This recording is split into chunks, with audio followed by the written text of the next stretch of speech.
police were likely alarmed to see that Mike and Melody had also vanished. The nature of their relationship, along with the reason they decided to suddenly depart. Oh, don't tell me. You guys know what I'm getting at, right? Just look at my mouse. Oh, how? Please, no. Oh, yeah, he used the past tense. I cared about Jim. They haven't told him he's dead or not. Actually, the police haven't even discovered that. They're still looking for Jim. And this guy just self-reported. Yeah, they got to fight a lot, man. The old man would get high on meth, 'cause that old man was a meth head.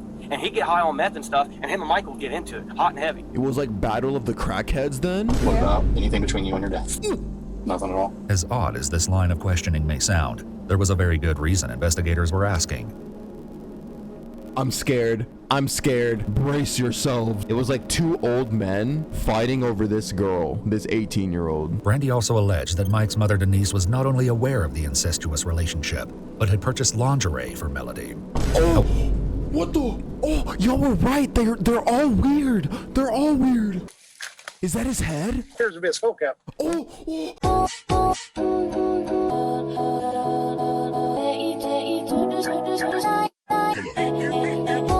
Somebody just called me a racist fuck. They said, you racist fuck. First of all, get the facts right. I'm racist and homophobic. Hello, YouTube. In today's video, we are back with some more true crime. The title of this case we're gonna watch is Dad Realizes Cops Discovered His Horrifying Secret, and the channel is once again Explore With Us. I want Explore With Us to talk me through it. No, pause. No, yeah, but anyway, I am ready to be told some absolutely insane, horrific, traumatizing story. Anyway, before we get into today's video, as you can see, I am streaming on Twitch right now. There's chat over there on the other side of the screen. We watch videos like this all the time, true crime, short films, Vocaloid. It's a lot of fun. So yeah, follow me on Twitch to join us for moments like this. And also make sure you follow me on Instagram and Twitter to stay updated on what I'm doing. Alrighty, I'm gonna shut up now. Let's get into this. About a gravesite being here? Well, the dog actually alerted to right there. It's laid up against the tree. Right here, you see this? There's three big. Looks bloodish. He's a bad person. In what way? Every way I know him. I'm not too glad he's in jail. He needs to die in jail. With all the he's done. Why didn't he want you to? Okay, so two people right off the bat calling him the spawn of Satan and that he should die in prison. Jesus. He needs to die in jail. With all the he's done. Why didn't he want you to leave with your dad? When 56-year-old James Jim T. Whitaker suddenly vanished, police believed their Because he's a sick bastard. God damn. What did he do? I mean, we're about to find out. When 56-year-old James Jim T. Whitaker suddenly vanished, police believed their biggest concern would be unraveling the truth of what happened to him. But as they dove deeper into the investigation, they soon uncovered that this was just the beginning of a twisted case. Jim's disappearance would prove to be the catalyst in exposing a sickening secret that had been kept hidden for years. Let me see. That's something. Oh, here's a bit of skull cap. Huh? Yeah. It all began on the afternoon of July 25, 2020, when sheriff's deputies in Hocking County, Ohio responded to reports of gunshots in a residential neighborhood. Of course it's Ohio, but at least it's not Texas anymore. Thank God. When sheriff's deputies in Hocking County, Ohio responded to reports of gunshots in a residential neighborhood. How we doing? All right. We shot guns. 40. That was on the road. Well, she said you got a horseshoe. I shot it. Shooting 22. The deputies were greeted by 18-year-old Melody Dixon and her father, 40-year-old Michael, or Mike as he was most often known. While Mike had been staying at his friend James Jim Whitaker's property for about 2 years, Melody had moved in about 4 months ago. While nothing may have seemed amiss with the father and daughter initially, police would likely look back at this interaction with concern later. What'd you shoot in it? What kind of ammo? Hold on. Okay. That'd be terrific. There was something far more alarming going on at this house than disruptive shooting. However, with the I don't trust these like trailer park type homes in the middle of the forest. Like, Jesus. I mean, just look at it. I'm not like shaming you if like you live in one. There's nothing inherently wrong. But like whenever crimes happen here, the way that these people try and hide stuff is truly disgusting. However, with the residents being so cooperative, the deputies had no reason to think that anything was amiss. They would soon realize just how wrong they were. Was you shooting anything else? That and the 22. Okay. I only shot that once, and I can show you where it hits a tree. Okay. Because I know they go far. It's like shooting right. Well, the new ones. Well, it's no big deal. We had somebody that fired a gun and it struck a windshield. Nobody got hurt or anything like that. The father and daughter were let off with a warning, and the deputies departed. Just a few short hours later, though, another deputy would be back at the same property under vastly different circumstances. Jim's family had called the police to report him missing. This is my dad's property, Jim Whitaker. Okay. We haven't been able to communicate with him for 20-some days. He's not in his house. I think something's happened to him. There's other people in here when we got here. They left about as soon as we got here. They didn't give us no answers on where he was. The thing is, I know my son. He's never done this.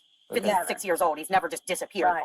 Jim's mother said she'd last talked to him at the beginning of the month, around the 4th of July.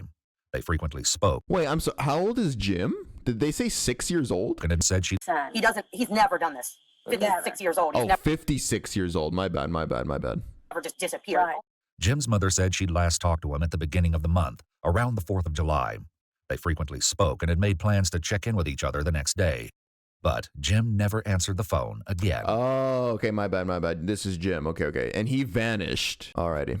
While it was clear Jim was missing, police were likely alarmed to see that Mike and Melody had also vanished. The nature of their relationship, along with the reason they decided to suddenly depart, raised more than a few questions. Ooh, don't tell me. You guys know what I'm getting at, right? Just look at my mouse. Oh, how? Please no. Jim's family had actually seen Mike acting suspiciously earlier, just after the deputies who responded to the reports of gunshots left. He had a 50-pound bag of dog food in one hand, a live dog, a chainsaw, and reached over and grabbed 5 arrows off of that thing that's out there and a pair of gloves. Those were not the only items missing from the house. Some of Jim's things were missing too, including a firearm, a crossbow, and 2 TVs. It's possible that he just took his personal possessions right here in It's this area. very unlikely. Like, I'm out. He has struggled to I keep this understand. house I'm just for saying it's a years. possibility. It's a possibility. Okay. But he would have done that when my mom died, not now, just all of a sudden. Okay. Still trying to figure out exactly when Jim went missing, police also spoke with his friend Keith. While he provided interesting information, the story got even more bizarre. Keith claimed that Mike had showed him a strange note, allegedly written by Jim back on July 12th, 13 days earlier. Mike came out. We were fiddling with something in the garage. Mike was fixing something, and I was sitting there fiddling with it. He came in the house, and then he come back out, and he's like, "I just found this in Melody's stuff." And it sounded like an profession of love / professional love to Mike's and his daughter, that girl Melody / notes. Yeah. But very weird. It was signed Jimbo. I didn't think Jimmy ever signed his name Jimbo. Additionally, the handwriting didn't appear to match Jim's penmanship, and his mother and daughter both said the way it was written didn't. So it would be incestuous, right? If Mike and that girl were doing stuff like that's his daughter, right? That's disgusting. Additionally, the handwriting didn't appear to match Jim's penmanship, and his mother and daughter both said the way it was written didn't sound like Jim at all. While they didn't know it just yet, this note would end up being a huge clue, helping to explain what exactly had happened to Jim. As well, the timing of the note meant that Jim could have been missing for weeks at this point. Yeah, incest and pedophilia. Oh, no, 100%. Because here's the thing with these types of relationships. Do you really think... Okay, sorry, my bad. Let me step back a little bit. You guys noticed that the girl was 18, right? Incest aside, you would be like, oh, I mean, it's weird, but it's legal, right? No. In these cases, do you really think the relationship just so happened to have started when they were 18? Hell no. That's there was definitely grooming going on. Or there was just, maybe there wasn't even grooming going on. Maybe there was just like flat out a relationship before she turned 18, like sexual stuff. Yeah. As well, the timing of the note meant that Jim could have been missing for weeks at this point. It was clear that something wasn't right. Okay, also let's get the family tree thing settled. Okay, so this is Jim, okay? Diana Whitetaker, this old lady here, his mom, this guy's mom, Jim's daughter. Okay, so this is a daughter of Jim. So mom, daughter, and that's just like a family friend. Okay. Unfortunately, the most likely sources of answers were Mike and his daughter Melody, and they were nowhere to be found. And these guys aren't really related to them directly. Mike Dixon and Melody Dixon, the daughter of this weird-looking guy. And they were nowhere to be found. The next day, several deputies and detectives from the sheriff's office returned with a warrant to Jim's property to conduct another search. What they uncovered made their hunt for Mike and Melody even more urgent. What's in the basement? That's where Michael was staying at. Just a bunch of crap.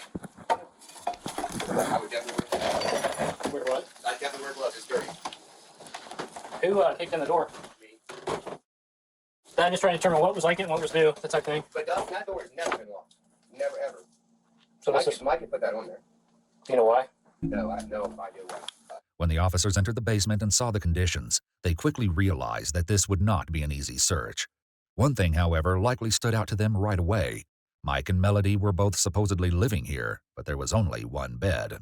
While this was clearly... Oh, no, yeah, it's gonna be bad. So they're both living here, that weird dad and the daughter, and they only had one bed. Obviously, they were sharing it. Here, but there was only one bed.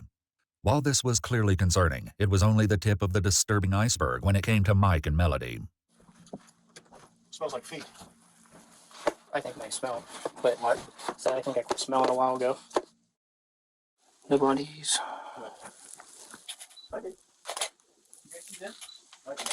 The camo bag? No, blood. I saw the camo bag I flipped. You had light like blood. There, see the glove? The place is a fucking dump. Right here, you see this? There's 3 big, it looks bloodish. There's 4 actually. Faced with the inhospitable state of the basement, the officers went back upstairs to regroup. Eventually, they decided to call out a K-9 search unit to go over the entire property, inside and out. All right, let's collect that stuff in the basement real quick or I'll send her downstairs. Station 1. You're going home and taking a bath? Yes. The dog didn't alert upstairs or downstairs in the house, not even for the presumed drops of blood on the camouflage print bag found in the basement. A second dog was brought in to double-check and delivered the same result.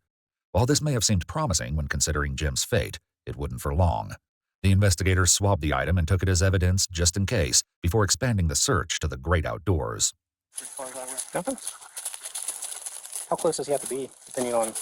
Usually within about 4 to 6 feet. He'll alert. Okay. While following the dog, one of the detectives came across what appeared to be a tombstone.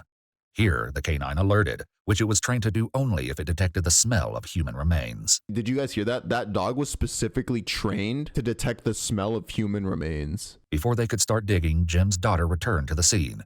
What she said dashed any hope of finding clues near the headstone. Do you know anything about a gravesite being here? Not your dad's, but there's a World War I. Oh, no, that's just okay, so here's what happened. That got, me and my mom actually got that from, that's part of her family, and they replaced the stone, and they allowed us to take that one. There's no grave to it. Oh. It's just, yep, it's just Okay. a stone. Well, the dog actually alerted to it right there. It's laid up against the tree. They theorized that the headstone had absorbed some of the scent of human remains from the cemetery where it came from, resulting in a false alert. While it was good news that they hadn't found a body, it was also troubling because they still had no leads about what happened to Jim. Only later would they realize they had overlooked a crucial source of evidence. Still, a promising lead turned up.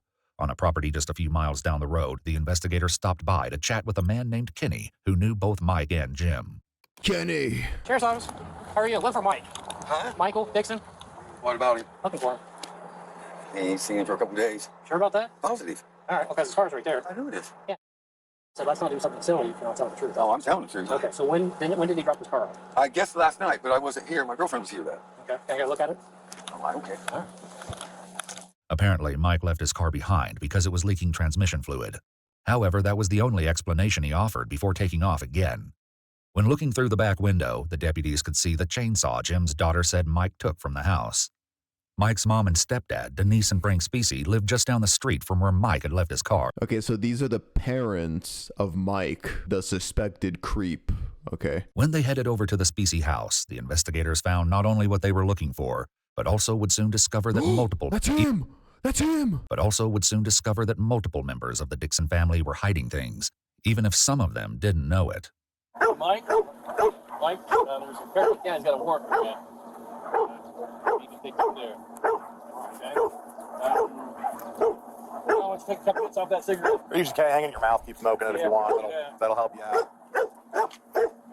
Is your dad here? Okay. Is there anybody else here or just your dad? Dad, my daughter. Okay. The detectives placed Mike under arrest on a pre-existing traffic warrant, but that wasn't what they really wanted to talk to him about. They made him aware of his Miranda rights before getting to the heart of the matter. You want to talk to me about what's been going on at Jim's house? They say that his daughter come down a few days ago and said that I had to get out of the house. He's been gone, I think, since the 5th. And his daughter comes saying, oh, I was getting rid of his stuff. I didn't get rid of nothing of his. He was like a dad to me. So what do you think has happened to Jim? I'm hoping nothing. I'm hoping he just took off, but I don't know why. Really quick, before we get deeper into the video and we uncover the reason, why do you guys think he killed him? I think that's what's gonna happen. I think Mike killed Jim. Why do you think? If he had relationships with his daughter, I mean, what if this guy was gonna like snitch on him or something? I don't know. Yeah, I was gonna guess maybe he found out about the relationship he had with his daughter. Further up the driveway, other detectives spoke with 18-year-old Melody. Did James say where he was going or anything? No, he didn't really say where he was going. He was just. What happened to some of his stuff? What do you mean? Like his guns, his TV set, and all that. Well, the gun was been missing, and I don't know about the TV. Unfortunately for Melody, Kenny and his son Jeff, who owned the property where Mike left his car, told the detectives otherwise. Mike Dixon, did he sell you a TV, a TV? Yeah. The other missing TV was purchased by Kenny. Damn. This was just the tip of the iceberg when it came to Melody's secrets, and they only became more troubling from here. The investigators continued to press her, hopeful that she would slip up again. You think that something's happened to Jim? I think he just took off because that's what he's been talking about for a while. Where would he go? Well, he told me and Dad, he was like, I'm just gonna not be here long good, and you guys can keep this place because my family not gonna go to jail about me or whatever. So. You think something's happened to him? I don't really know. This last time I've seen him was 4th, 5th. Melody was talking to police on the 27th, meaning that Jim had been missing for around 23 days at this point. Oh, 23. No way, that's not normal. Like, going missing already is like, even for just a couple days is alarming. 23 days, bro. And y'all saw how she was stuttering, right? Like, she was taking long pauses after they asked her that question. Melody was talking to police on the 27th, meaning that Jim had been missing for around 23 days at this point. Melody said that prior to living with Jim and her father, Mike, she'd been in foster care and was specifically not supposed to be in contact with her father. The reason for this was stomach churning, as investigators would find out. But for now, police focused on what they knew and the note Jim supposedly left. Ooh, he's teasing it. Jim have a relationship? He wanted one. What? And then when I told him no, he went berserk, and that's what that letter was about. This topic would come up again later. Currently, the detectives probably noticed that despite the dire situation, Melody's priority was clearly not the missing Jim, but her father, Mike. Is he going to jail? Mike? This is a warrant for you. Mike was transported to the sheriff's office, where the detectives continued to question him about Jim's whereabouts. Oh, But shit. Jim had talked about in the past. Was there anything to indicate that he was going to, that his depression had reached a limit on that day? I didn't think so. Didn't think so? Wait, what did he say? Oh, suicide. So is Mike trying to say that Jim disappearing was maybe a part of like his suicide? Like maybe he killed himself somewhere? Was there anything to indicate that he was going to, that his depression had reached a limit on that day? I didn't think so. Didn't think so? But I mean, if he was to basically, why would he take a TV? Yeah. While they'd already found the TVs Mike sold to Kenny and Jeff, investigators also tracked down more of Jim's missing property. A firearm matching the description of Jim's favorite rifle was sold on July 6th to an acquaintance of Mike's named Tommy, but he resold it 2 days later. Investigators were able to track it down and collected it as evidence. When chatting with the detectives, Tommy revealed more than just the location of the rifle. He also shared some concerning information about Jim and Mike's odd relationship. Because, see, Michael beat out that old man a bunch. Like, yeah, they got to fight a lot, man. The old man would get high on meth, because that old man was a meth head. And he'd get high on meth and stuff, and him and Michael would get into it, hot and heavy. I mean, he blacked Michael's eyes, and Michael blacked his eyes, too. I mean, it was like they was two fighting married couple. I swear to God, that's... So whoa, it was like Battle of the Crackheads then? I mean, he blacked Michael's eyes, and Michael blacked his eyes, too. I mean, it was like they was two fighting married couple. I swear to God, that's what you thought. The next day, when the deputies returned to ask Tommy a few follow-up questions, he had something else to add, this time sharing what Mike had apparently told him about his daughter, Melody, and Jim.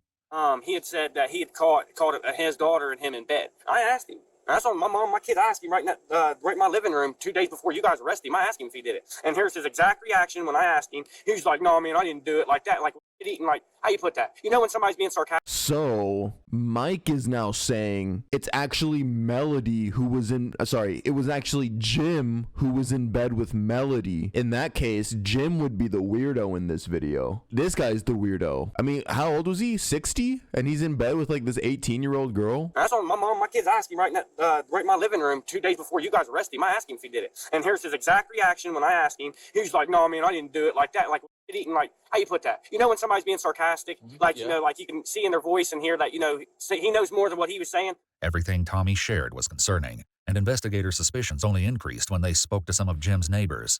He 56 years old. Killed Jimmy, I don't know how many times. So several times. And this was even before Melody showed up down here. Because they get in fights and they throw shit at each other. They get in fights, and the next thing you hear is a couple gunshots, and you have to wonder, okay, did somebody shoot somebody this time, or really for real? At the sheriff's office, the investigators shared similar concerns with Mike. I guess what makes it look strange for you, Mike, is that you guys continued to live there and never let anybody know that Jim was missing. I mean, why not call the sheriff's office and say, hey, this guy's left, the TV's missing, his gun's missing, and I haven't seen him for a few days. Even though I understand Jim's an adult, but why didn't you go ahead and call us? I don't know. I should have when I was going to. I asked a few people what they thought, and they said, oh no, Jim might be doing something he don't want the cops to know about. I should have called you. And then Mike made a mistake. Nah, I cared about Jim a lot, I did. I mean, I'm not funny, but he was like my uncle. Alarmingly, Mike used the past tense when referring to Jim. It only got worse from there. Oh, shit. Yeah, he used the past tense. I cared about Jim. They haven't told him he's dead or not. Actually, the police haven't even discovered that. They're still looking for Jim. And this guy just self-reported, basically saying he killed him. Bro, that's nuts. Mike soon confessed to something so horrendous that not only was he placed under arrest, but detectives returned to the Specie residence to bring Melody in for an interview of her own. How are you? Good. Yeah. Okay. Melody, I'd like to take you down to Louisville and talk with you about your dad. Okay?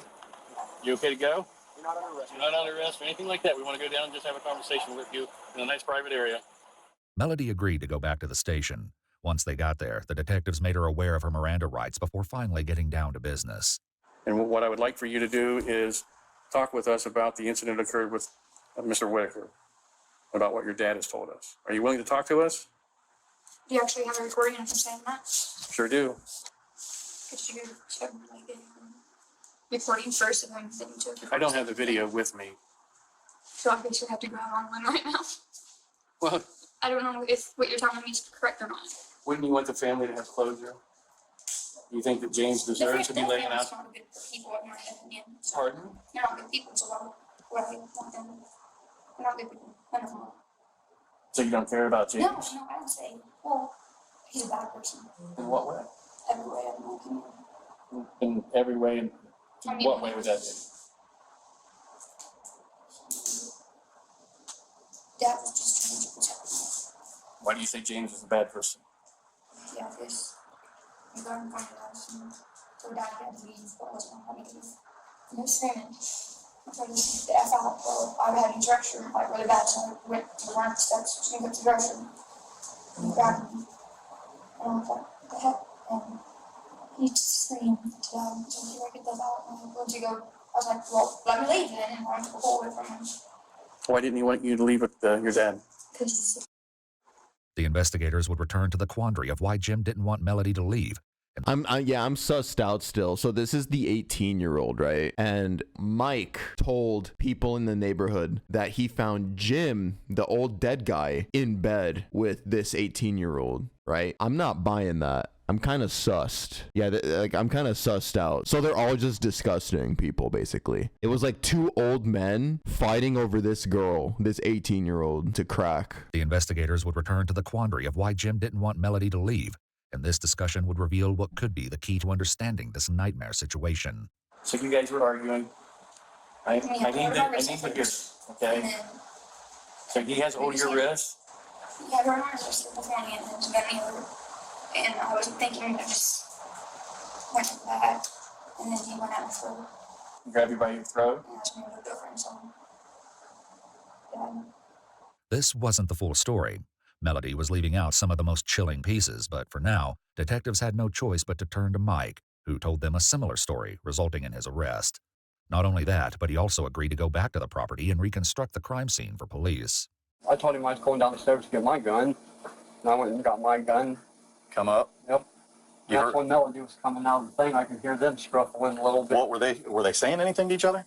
No, I just heard her kind of like yelling, and supposedly she grabbed like his gun. She said all she remembered just looking down the barrel of it. Is that a Confederate flag? Cringe. That's why you... Never mind. I was going to make a joke. Supposedly she grabbed like his gun. She said all she remembered just looking down the barrel of it. I heard the safety on his gun flick off, and that's when I shot mine. So Gene saw that your dad was pointing a gun at him? Man, I didn't have enough reaction time. He didn't have enough reaction time to do anything? Is that what you're saying? I was like, not close, not really away. A couple feet away? I was close enough that I could felt a little bit away. I'm right here where I'm standing. Okay. And if he would be to come forward towards me a little bit, no, that way, just look right there. And if you would have turned, like if you would have been going to look like, yep, right like that, right there. Right there? Yep, no, right, just like that, exactly. And where did you? Wait, yeah, Confederate flag in Ohio? Wait, where's Ohio? What the fuck? Yeah, they're like way up here. Why are you rocking a Confederate flag up here? Fucking posers. You're not even part of the people that seceded from the Union for slavery. What's more cringe than like a racist that wants slavery back? A wannabe racist that wants slavery. Like you weren't even part of the original gang, bro. Bro's not on the team. Right there? Yep, no, right, just like that, exactly. And where did you hit him in his body? Right there where he's pointing towards his eye. The investigators had now confirmed that Jim was deceased, but the location of his body remained a mystery. The issue of motive would also come into question when police found evidence. I was about to say rest in peace to this guy, but there's a chance he might also be disgusting, so I'm gonna hold my rest in peace. Suggest body remained a mystery, but the location of his body remained a mystery. The issue of motive would also come into question when police found evidence suggesting that there was something sickening going on behind closed doors. He only did what he did because of me. This, as it was later revealed, was probably true, but perhaps not for the reasons Melody was giving. He wasn't doing it because he's a person or whatever. I understand. He's just trying to protect you. And I don't think he should get like maximum punishment or whatever, like everyone else is. You know, it's basically it was my fault that started. No, it's not your fault. I wouldn't say that. Because if I wouldn't have walked up those steps, that was wrong. No matter the truth, the gory efforts that followed Jim's death meant that the Dixons were in a heap of trouble. Did he talk about how he cleaned it up? Just with bleach. Bleach? You know where he bought the bleach from? Was there bleach at the house? Yeah. Did you cover up anything over here? Did you clean anything? Yeah, I cleaned. Like, did you clean up on the wall? A little bit, and then over the bladder up, you can kind of like right in that way, you can see stuff. Where was most of the blood? On the floor. Was most on the floor? Yep. Was there a puddle? Down there. In the process of the cover-up, Mike had also rearranged some of the furniture. Surprisingly, he hadn't done so alone. The only reason I didn't think much about it is because me and Jimmy were talking about it. And Mike may have even been in the room before Jimmy had not been around. Not been around? You know, yeah.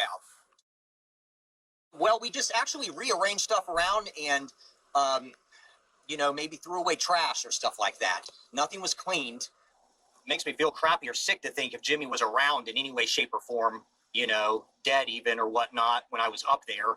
While Jim's friend Keith was nothing more than an unwitting accomplice. Ooh, that's crazy. Like, imagine being in your house or being in a house and then not knowing, like, looking back, a dead body was pretty close to you. That's crazy. While Jim's friend Keith was nothing more than an unwitting accomplice, others were far more involved in the case than they let on.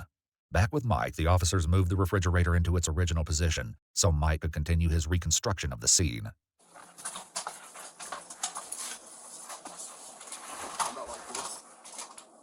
Where was the gun? Oh, is that his body? Is he portraying how Jim's body was laying after he killed him? About where my feet are. Which way was the gun? Pointing the barrel towards that. Who's that? This was it. Say, this is the barrel like that. It was right there.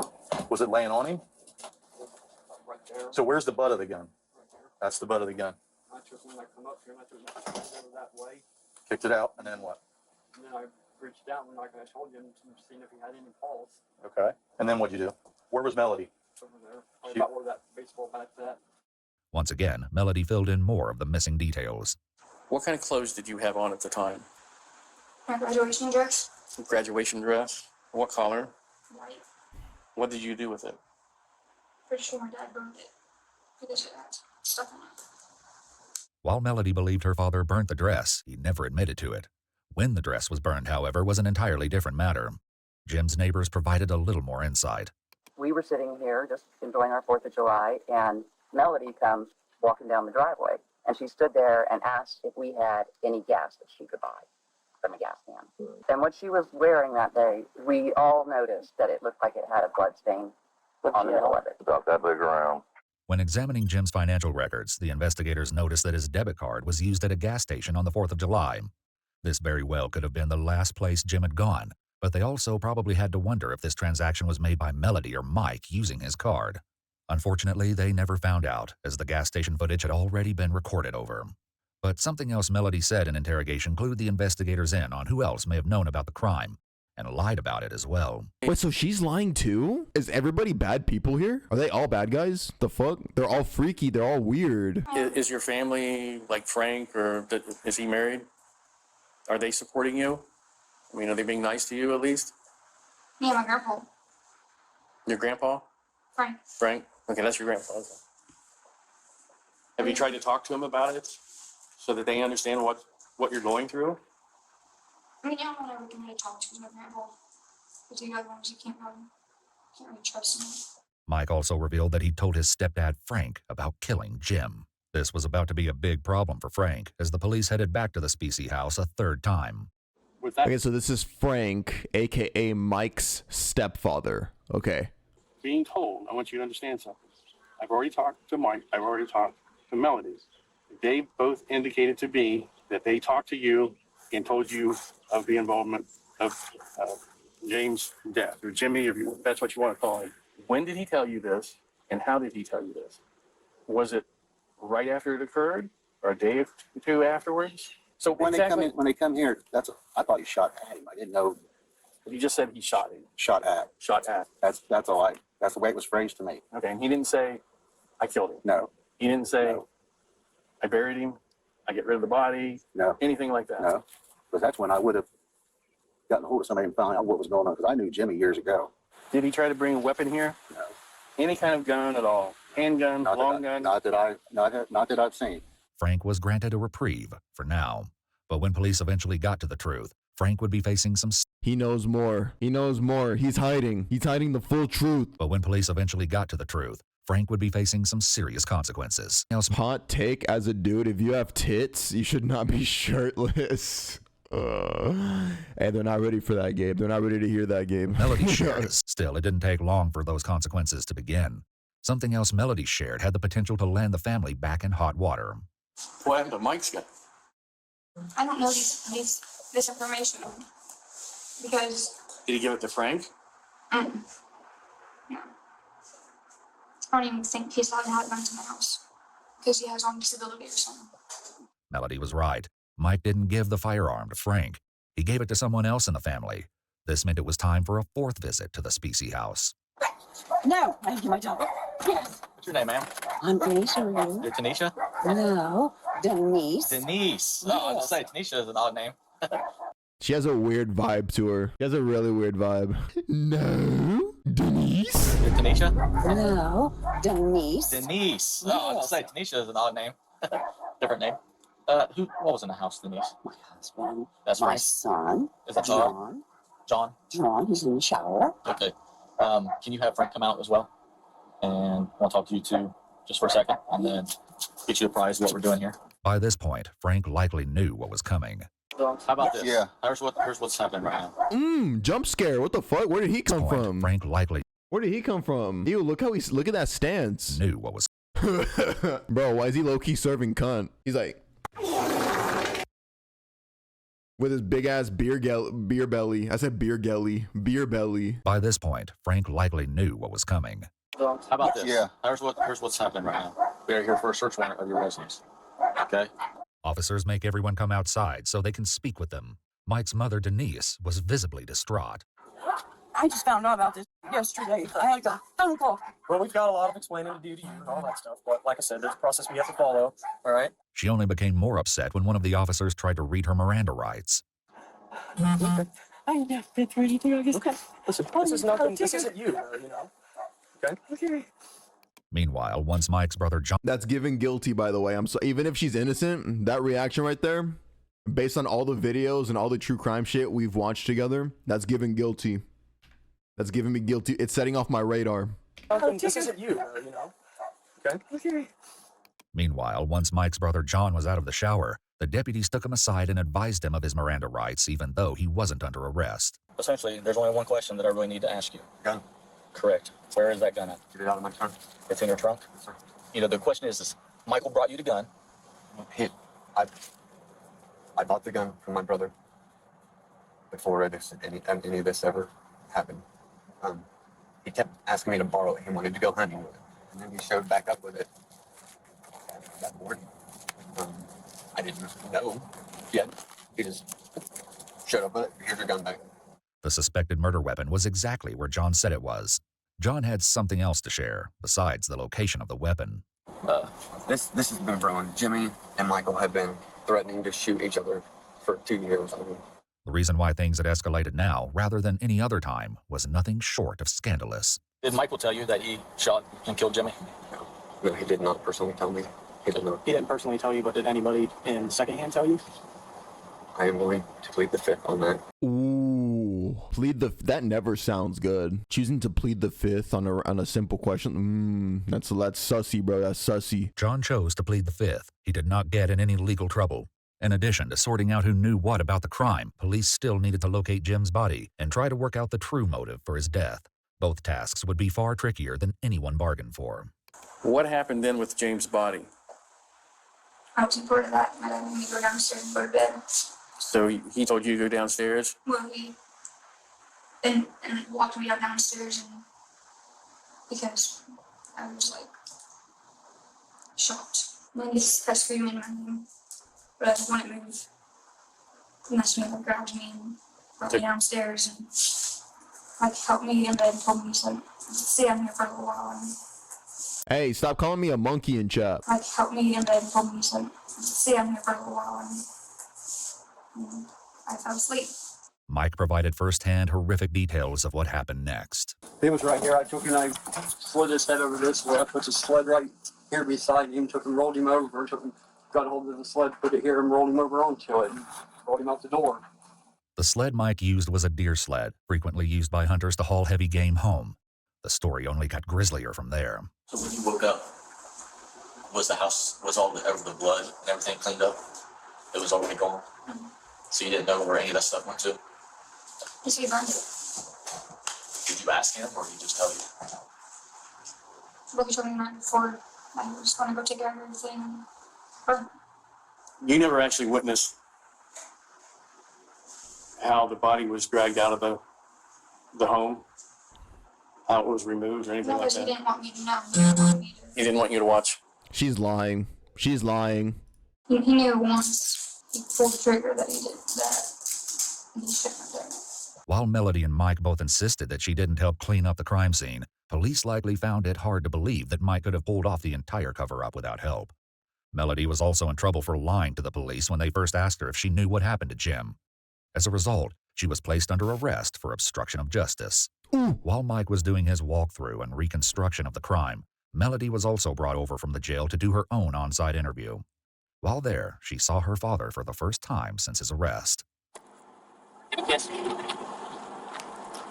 Wait, what the fuck? Wait, so that's the first time seeing each other since the arrest, but why did the cop just command them to kiss? That's weird, not gonna lie. Give him a kiss.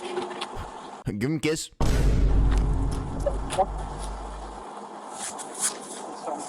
Don't lie. Melody was also asked to reconstruct the crime. You went to bed. I just went to bed at that moment. You just went to bed with bloody arms and... Well, I was kind of... I hadn't went to bed in a very long time, days, and when I came down here, I just basically passed out. However, this wasn't the only thing they wanted to ask her about, as police were still trying to piece together the real motive. Had there been anything going on between you and Jimmy? No. No. I need to know. Nothing. No, he wanted something, but I told him no, and he got mad about it. And I told When was that? Okay, she's starting to give a little bit. Notice how she was comfortable enough to say he wanted something. I think that's her way of like inching herself closer to say the full truth. I'm still suspecting she had some kind of sexual relationship with either Jim or her dad, one of them. But I think there was like something going on there. no. I need to know. Nothing. No, he wanted something, but I told him no, and he got mad about it. And I told When was that? Or basically the entire time I've been here. So the entire time He's like, he'd been hitting on you, wanting you to do things with him, yeah. and you never did. Mm-hmm. What Yeah. about anything between you and your dad? Nothing at all. No. As odd as this line of questioning may sound, there was a very good reason investigators were asking. I'm scared. I'm scared. I'm scared. What about anything between you and your dad? And then the narrator says, listen. As odd as this line of questioning may sound, there was a very good reason investigators were There was a very good reason investigators were asking. And I think that reason is about to be told to us. Brace yourselves, gang. There was something unsettling going on with Mike and his 18-year-old daughter, Melody. Police were made aware of the troubling allegations early on in the investigation when speaking with Jim's family. Michael Dixon was here. Yeah. What's his girlfriend's name? His daughter. Oh, his daughter. Melody. Yeah, it's his daughter/girlfriend. Police had also spoken to Melody's mother, Brandy, and what she shared added an upsetting layer to the case. This is Melody's mom. And what she shared added an upsetting layer to the case. Brandy explained the reason that Melody had been put in foster care and was not supposed to be in contact with her father. The Children's Services decided not to let Melody go back out because they think there was a possibility he made out with his own daughter. Ooh, there was a she was in foster care because they suspected she was making out. I mean, my bad. He was making out with his own daughter. Bruh. They kept her in foster care. When she came up here and started visiting me, she wanted to see her dad, but nobody could stop her because she was 18. She started seeing her dad, but I don't know the things he said to her or whatever, but he got her back on drugs again, like meth and all that crap. Super red flag. If he's the one, if that old man, aka her dad, is the one introducing her and getting her to be on drugs, what do you think they're doing after that? Like, let's just be real. I mean, we see how the man looks like. We see how all the men look like in this video. They all look very odd and off-putting. I'm just gonna go ahead and say it. It's easier to convince, quote unquote, convince or persuade a woman who's high, who's on drugs. It's easier to persuade them to have sex with you. And the reason why I put quotations on persuade and convince is because it's basically grape in my eyes. I'm gonna be honest with y'all. Like that's the only reason why you would want a girl on drugs, because they're not there. They don't fully know what they're consenting to. Brandy said that there were multiple previous CPS reports detailing an ongoing struggle to keep Mike and Melody apart, but this is unconfirmed. Brandy also alleged that Mike's mother, Denise, was not only aware of the incestuous relationship, but had purchased lingerie for Melody. Oh, what the? Oh, y'all were right. They're all weird. They're all weird. Mike's mom knew? Yeah, Mike's mom bought the little girl lingerie. That's fucking disgusting. Incestuous relationship, but had purchased lingerie for Melody. However, we do not have evidence to confirm this claim. Melody's younger sister made even more revolting claims. Whenever we lived out with his mom and dad, I walked in the trailer and Melody and he was under the blanket, butt naked. Butt naked? His mom and dad, I walked in the trailer and Melody and he was under the blanket, butt naked. But you said that happened out at Breaking Denise's house? Was that like a long time ago? Or like... No, it wasn't. It hasn't even been a year yet. This September's going to be a year. They'd always hold hands and all this. And he tried to hold my hand. He was like, "Come on, baby girl, you can hold my hand." I said, "No. Do you want me to beat the fuck out of you?" I'm not. Queen. He was like, "Come on, baby girl, you can hold my hand too." No, do you want me to beat the fuck out of you? That's just nasty. I'm not. His nasty ass would probably be into that, to be honest, girl. So stay away from him. Just don't touch him. I'm actually glad he's in jail. He needs to die in jail with all the shit that he's done. Horrifically, Brandy and Melody's sister would not be the only ones to share troubling information with the police. Keith, the Whitaker family friend who had unknowingly helped Mike rearrange the crime scene, told the police that he had tried to convince Jim to kick Mike and Melody out, as he suspected they were having an incestuous affair. He told police that on multiple occasions while he was over, Mike and Melody would go downstairs together, and he would hear sounds of intimacy shortly thereafter. On one occasion, he said Melody invited him to stick around so they could have some fun, which sent Mike into such a rage that he grabbed a weapon and shot it out the back door several times. With the possibility of an illicit father-daughter relationship now in the mix, the investigators had to wonder if this could have been a factor in Jim's death. Little did they know, the case would get even more twisted. While investigators had Melody and Mike at the crime scene, It gets worse. Case would get even more twisted. While investigators had Melody and Mike at the crime scene, they focused on trying to locate Jim's remains. During his reconstruction of the crime, Mike walked the investigators through the chilling steps he took to get rid of the evidence. So, which way did you drag him down into here? You drug him right through here? And then show me where you laid the body. Oh, shit. Oh, shit. His head was about right there, and the feet were down that way, and his head is about where your feet are. Oh, man, are they about to dig him up? Oh, they're about to dig up his body, bro. And you say you burnt him 10 to 15 hours? Oh, no, they burned him. Oh, God.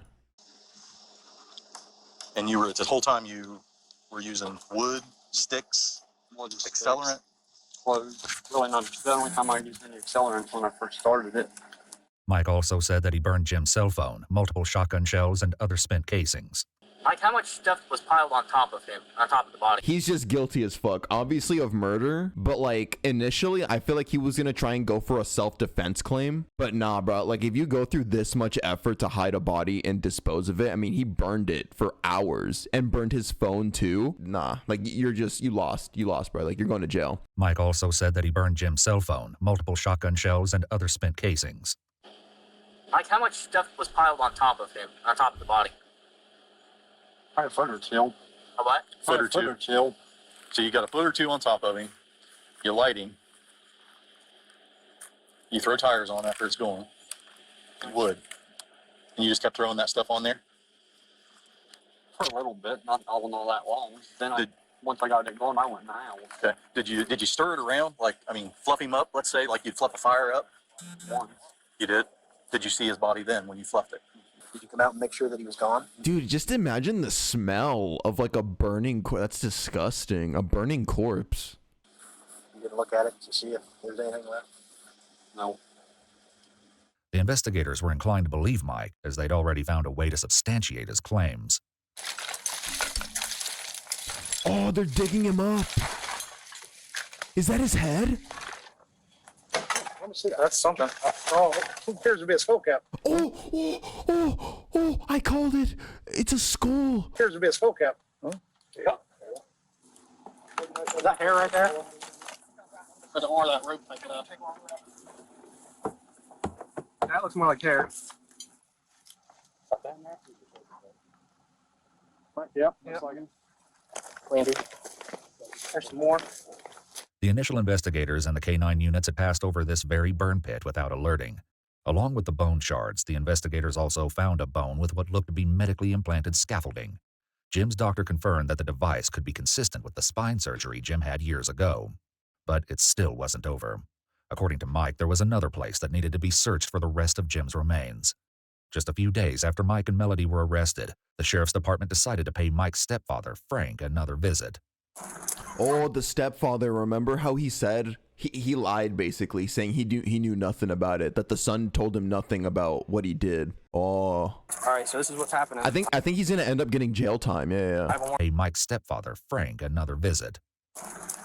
All right, so this is what's happening. I have a warrant for your arrest. What? Okay, for obstruction of justice, okay, during the investigation, okay? What? All right, so I'm going to place you under arrest right now, okay? I need you to turn around, put your hands behind your back. Frank was cooperative, but Denise wasn't shy about expressing her displeasure. This sucks. While Frank was in jail, the lead detectives, along with the prosecutor, once again tried to convince him to share what he knew about the case. What he revealed was appalling. There's conversations that I know you had with Michael, with Melody present, especially when it came to destroying the teeth. Frank insisted he didn't just know, he assisted. He did. Melody present, especially when it came to destroying the teeth. Frank insisted he didn't know anything until they showed him a video clip of him mentioning this to an officer. at which point he magically remembered. Why did he tell you that he destroyed the teeth? How did that come out? He just come out and said it because he seemed like he really got into it. He just seemed like it was weird because he seemed like he enjoyed it. And I'm like, you enjoyed something like that? I need to understand how he got from Jimmy's gone to describing in detail to the point where you think he enjoys destroying human teeth, because that's a big jump. And you're giving me no detail here. Did he say whether or not Jimmy was dead when he knocked the teeth out? Yeah, he said he was gone. That's all I get. Yeah, the complete 180. The first time they questioned him, he was like, yeah, I mean, I don't know much, officers. And then now that they basically confronted him with all the evidence, he's just yapping. He's just like, yeah, it looks like my son was fucking insane. Like he was low-key getting hard while doing this shit. He enjoyed killing him. Because that's a big jump. And you're giving me no detail here. Did he say whether or not Jimmy was dead when he knocked the teeth out?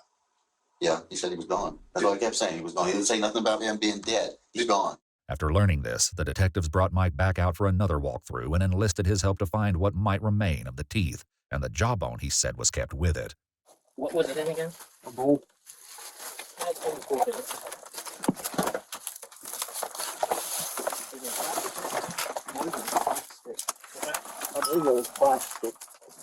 Hold on. Oh, so they're gonna find his jaw with all the teeth still in it? Ew! I'm not ready. Underneath this shelf or underneath here? Don't show it. Don't show it. Disconnected jaw with all the teeth in. Right there. Could it be anywhere else? How big's a bull? Oh, it's big around that metal right there. How high is it? About 3-4 inches. That wasn't that. It wasn't that? Mm-hmm. Where could it have gone? Once you guys have moved, I just thought we'd found it by now. I mean, it wasn't hit, did. Just sitting there. Detectives were left with no choice but to out the entire basement, one item at a time. Despite all this work, Jim's jawbone and his teeth could not be found. An examination of the remains that were located revealed the sickening reason Mike had taken the chainsaw with him when he first fled Jim's residence. Many of the bone fragments showed evidence of cut marks, suggesting that Mike dismembered Jim's body before burning it. However, it was impossible to determine a precise cause of death because the remains were so damaged. Even after making this horrible decision. I mean, I think they have enough. I mean, I think you can kind of use deductive reasoning. Like, you can't conclusively tell because the body was so destroyed, so you can't really perform an autopsy. But I mean, he took the chainsaw. He admitted to burning the body or burning the remains. I mean, if you take a chainsaw, he probably dismembered the body. Yeah, he dismembered it. Yeah. Discover a precise cause of death because the remains were so damaged. Even after making this horrible discovery, the most shocking revelation was yet to come. Several months later, while waiting for the case to go to court, one of Melody's cellmates asked to speak with the detectives. What she alleged aligned with what many had feared all along. Well, her and her dad had a relationship of sleeping with each other. How do you know that? How did she say it? Told her, I was like, that's not. Yeah. Oh yeah, I mean, we knew that. Even though they didn't reveal it earlier in the video, I mean, they were sharing a bed. It was said earlier that her and her dad were making out. I think they just said the quiet part out loud. So, but at least now we know 100% they were sleeping together, like doing nasty stuff. Yeah. Told her, I was like, that's not. Yeah. Right. And she just like. Oh, so this is the cellmate. I guess Melody, when she was getting comfortable with her cellmates, with her new friends, she overshared. She was like, oh, yeah, I was letting my dad hit like every day. We were sharing a bed. Hell yeah. Actually, yeah, you know what? Let me clarify that. I think she's still a victim though. I mean, she's really young and there's no way this relationship started. It didn't just start in like one day. You know what I mean? I think there was definitely grooming going on, or the dad was doing stuff to her before she turned 18. Yeah. So I think I would still consider her a victim, and she just grew up in really poor living conditions. So her life situation was fucked from the start. Yeah, bad spawn. Acted like it was no big deal. I mean, every day we would tell her and ask her, like, why are you, like, she's in love with her dad. Did you have a relationship with James Whitaker? No. Are you sure about that? Is that Melody? You guys ever kiss? No. Not even a kiss. Contrary to this, another woman incarcerated with Melody claimed she'd heard the exact opposite about Melody and Jim. Did she ever talk about any kind of relationship with him? Yeah. Yes? Yes. What did she say about that? I mean, pretty much that she would sleep with them for money. If Melody did have a relationship with Jim as well as her father, it had the potential to change almost everything about the case. It would explain the regular fights between Jim and Mike. Y'all called it. Y'all called it. Y'all were saying that maybe she had a relationship or she was doing stuff with both of them. And they were like both low-key fighting over her. Ew. It was Battle of the Crackheads and then they were fighting over an underage girl. What the fuck? The shooting was the fallout of a twisted love triangular fight. Father. It had the potential to change almost everything about the case. It would explain the regular fights between Jim and Mike, and could mean that the shooting was the fallout of a twisted love triangle. While looking for proof of a relationship between Melody and Jim, the detectives obtained a search warrant to go through Melody's phone. There's a video on your phone. You know, police officers retrieved your phone. Looks like there's contact between you and your father. Would that be accurate or no? Yes. How long had you had a relationship with Michael? The first thing that happened was when I got taken out of mom's custody and put in grandma's custody. Oh, good. Yeah, chatter. Good point. See, because if they were talking, I'm reading the chat right now. If they were talking about killing each other for 2 years, she would have been at most 16, at most. That's just the timeline we've been given. So she could have been even younger, like 15. Melody claimed to be on meth each time she had relations with her father. No, yeah, see, and that's why I consider her a victim, because this started way before. She was way a minor. She was like 15, 16 years old, and they were putting her on drugs. Nah. I mean, she is kind of, as a result of this, she's not completely right in the head. She thinks this is okay, like talking about it, but it's because she was groomed into that lifestyle, bro. That's all she, like, think about it. This is getting really sad. This is just her reality. The only two male figures in her life was like her messed up incestuous dad and then that other crackhead that was getting into fights with his dad over wanting to sleep with you as well. Yeah, bro, I feel really bad for this girl. Melody claimed to be on meth each time she had relations with her father. How many times did that happen? The meth using or? With Michael.